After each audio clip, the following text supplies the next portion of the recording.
I'm Ethan Ons from Fiasco Sports and SA Footballer Magazine, and today I'm joined by Chook, Greer, Head of Football Operations at the Gaza Footy Club in the Division 2, and he is our feature legend of the week. So Chook, first of all, how did you find yourself in your role here at Gaza? Well, Ethan, I grew up in Clemsig, which is probably a stone throw away from here, and I used to walk up Vine Terrace over OG Road when I was a 12-year-old and started playing all my junior football here. And I stayed here. I mean, it's a great environment. I've enjoyed my football, life member obviously, but it's just one of those things is I found that being in a team sport was great, better than individual sports, and I think I found a home here, like a second home here in Gaza, probably 40 years ago. And your role, Head of Football Operations, how would you describe that role? What does that entail? I have a bit of a cross-pollination with the under-18s, which are playing this afternoon. I'll be overseeing some of the things they do, and we use them as our development and our sounding board as to what the future holds for our seniors. So I spend time with the senior football team, the A grade, doing some stats and looking over what happens there, and also the chairman of selectors for the A grade. So I have a large involvement across the 18 to the senior sides, and once again it's about making sure that we are developing good footballers coming into the future. Okay, and obviously you've had a very long history here at Gaza. What would you say is one of the highlights for you so far?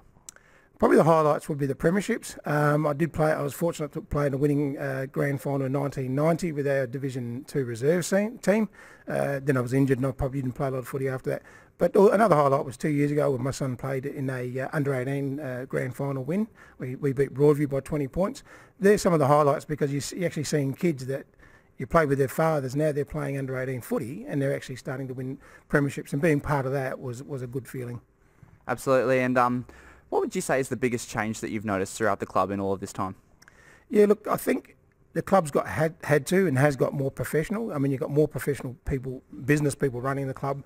When in the old days it was volunteers and they used to just do the roll up and, it was sell a pie, sell a pasty and a can of Coke. Now it's about, running a business, and you're seeing that transition from probably an amateur league football club to a professional football club.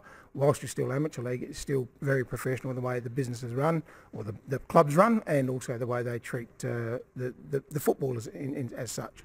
Absolutely, and obviously no club can be successful without the help of some great businesses that sponsor the club. So who does sponsor Gaza?